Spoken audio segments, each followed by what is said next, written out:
जय श्री कृष्ण। श्रीमद् भगवद गीता अध्याय प्रथम।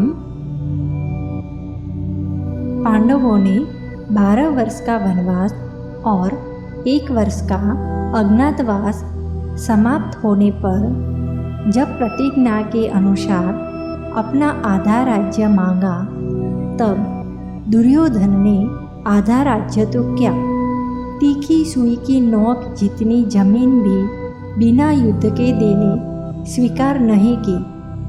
अतः पांडवों ने माता कुंती की आज्ञा के अनुसार युद्ध करना स्वीकार कर लिया। इस प्रकार पांडवों और कौरवों का युद्ध होना निश्चित हो गया और तदनुसार दोनों ओर से युद्ध की तैयारी होने लगी।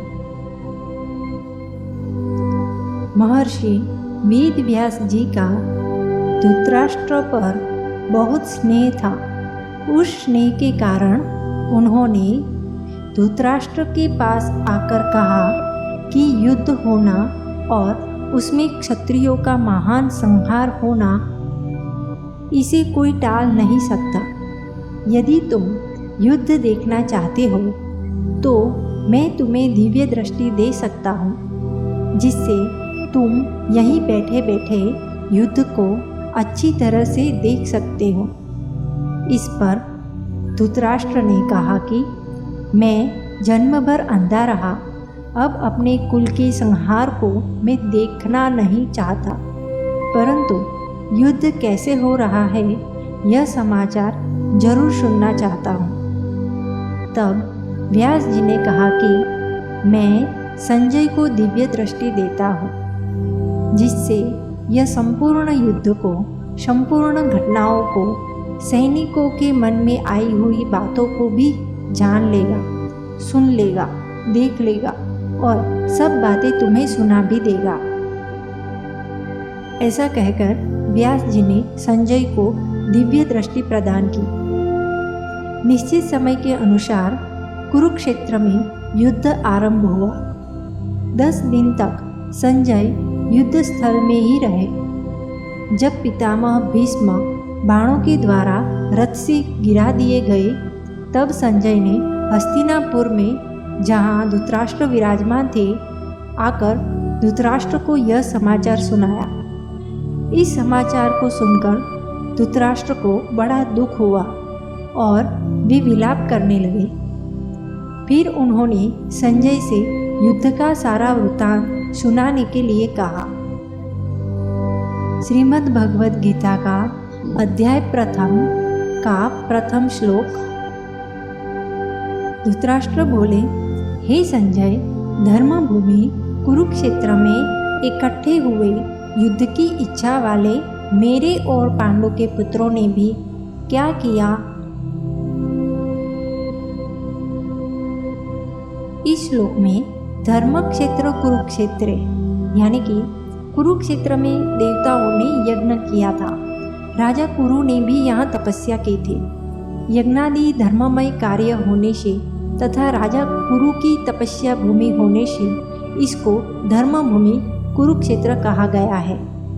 यहाँ धर्म क्षेत्र और कुरुक्षेत्र पदों में क्षेत्र शब्द देने में धृतराष्ट्र का अभिप्राय है कि यह अपनी कुरुवंशियों की भूमि है। यह केवल लड़ाई की भूमि ही नहीं है, प्रत्युत तीर्थ भूमि भी है, जिसमें प्राणी जीते जी पवित्र कर्म करके अपना कल्याण कर सकते हैं। इस तरह लौकिक और पारलौकिक सब तरह का लाभ हो जाए, ऐसा विचार करके एवं श्रेष्ठ पुरुषों की सम्मति लेकर ही युद्ध के लिए यह भूमि चुनी गई है।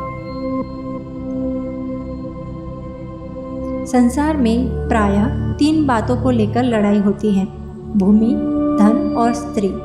इन तीनों में भी राजाओं का आपस में लड़ना मुख्यतः जमीन को लेकर होता है। यहाँ कुरुक्षेत्र पद देने का तात्पर्य भी जमीन को लेकर लड़ने में है। कुरुवंश में धृतराष्ट्र और पांडु के पुत्र सब एक हो जाते हैं। कुरुवंशी होने से दोनों का कुरुक्षेत्र में अर्थात राजा कुरु की जमीन पर समान हक लगता है। इसीलिए कौरवों द्वारा पांडवों को उनकी जमीन न देने के कारण दोनों जमीन के लिए लड़ाई करने आए हुए हैं। युद्ध जैसा कार्य भी धर्मभूमि तीर्थभूमि में ही करते हैं, जिससे युद्ध में मरने वालों का उद्धार हो जाए, कल्याण हो जाए। अतः यहाँ कुरुक्षेत्र के साथ धर्मक्षेत्र पद आया है। इन धर्मक्षेत्र कुरुक्षेत्रे पदों से सभी मनुष्य को यह शिक्षा लेनी चाहिए कि कोई भी काम करना हो तो वह धर्म को सामने रखकर ही करना चाहिए। प्रत्येक कार्य सबके हित की दृष्टि से ही करना चाहिए, केवल अपने सुख आराम की दृष्टि से नहीं। और कर्तव्य अकर्तव्य के विषय में शास्त्र को सामने रखना चाहिए। समवेता युयुत्सवः, राजाओं के द्वारा बार बार संधि का प्रस्ताव रखने पर भी दुर्योधन ने संधि करना स्वीकार नहीं किया। इतना ही नहीं, भगवान श्री कृष्ण के कहने पर भी मेरे पुत्र दुर्योधन ने स्पष्ट कह दिया कि बिना युद्ध के मैं तीखी सुई की नोक जितनी जमीन भी पांडवों को नहीं दूंगा। तब मजबूर होकर पांडवों ने भी युद्ध करना स्वीकार किया है। इस प्रकार मेरे पुत्र और पांडु पुत्र दोनों ही सेनाओं के सहित युद्ध की इच्छा से इकट्ठे हुए हैं। दोनों सेनाओं में युद्ध की इच्छा रहने पर भी दुर्योधन में युद्ध की इच्छा विशेष रूप से थी। उसका मुख्य उद्देश्य राज्य प्राप्ति का ही था। वह राज्य प्राप्ति धर्म से हो चाहे अधर्म से, न्याय से हो या चाहे अन्याय से, विहित रीत से हो या चाहे निषिद्ध रीत से, किसी भी तरह से हमें राज्य मिलना चाहिए, ऐसा उसका भाव था। इसीलिए विशेष रूप से दुर्योधन का पक्ष ही युयुत्सु अर्थात युद्ध की इच्छा वाला था। पांडवों में धर्म की मुख्यता थी। उनका ऐसा भाव था कि हम चाहे जैसा जीवन निर्वाह कर लेंगे, पर अपने धर्म में बाधा नहीं आने देंगे, धर्म के विरुद्ध नहीं चलेंगे। इस बात को लेकर महाराज युधिष्ठिर युद्ध नहीं करना चाहते थे, परंतु जिस माँ की आज्ञा से युधिष्ठिर ने चारों भाइयों सहित द्रौपदी से विवाह किया था, उस माँ की आज्ञा होने के कारण ही महाराज युधिष्ठिर की युद्ध में प्रवृत्ति हुई थी। अर्थात केवल माँ की आज्ञा पालन रूप धर्म से ही युधिष्ठिर युद्ध की इच्छा वाले हुए हैं। तात्पर्य है कि दुर्योधन आदि तो राज्य को लेकर ही युयुत्सु थे, पर पांडव धर्म को लेकर ही युयुत्सु बने थे। युयुत्सु यानी युद्ध की इच्छा रखना। पांडव धृतराष्ट्र को अपने पिता के बड़े भाई होने से पिता के समान समझते थे और उनकी आज्ञा का पालन करते थे। धृतराष्ट्र के द्वारा अनुचित आज्ञा देने पर भी पांडव उचित अनुचित का विचार न करके उनकी आज्ञा का पालन करते थे। धृतराष्ट्र संजय से भिन्न भिन्न प्रकार की छोटी बड़ी सब घटनाओं को अनुक्रम से विस्तार पूर्वक ठीक ठीक जानने के लिए ही प्रश्न कर रहे हैं। मेरे पुत्र और पांडु के पुत्र इस मतभेद से ही राग द्वेष पैदा हुए, जिससे लड़ाई हुई, हलचल हुई। धृतराष्ट्र के भीतर पैदा हुए राग द्वेष का फल यह हुआ कि 100 के 100 कौरव मारे गए, पर पांडव एक भी नहीं मारा गया।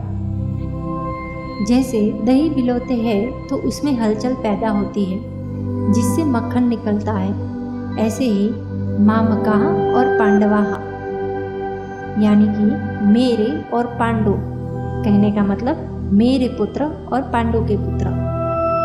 अर्जुन के मन में कल्याण की अभिलाषा जागृत हुई, जिससे भगवत गीता रूपी मक्खन निकला। तात्पर्य यह हुआ कि धृतराष्ट्र के मन में होने वाली हलचल से लड़ाई पैदा हुई और अर्जुन के मन में होने वाली हलचल से गीता प्रकट हुई। जय श्री कृष्ण।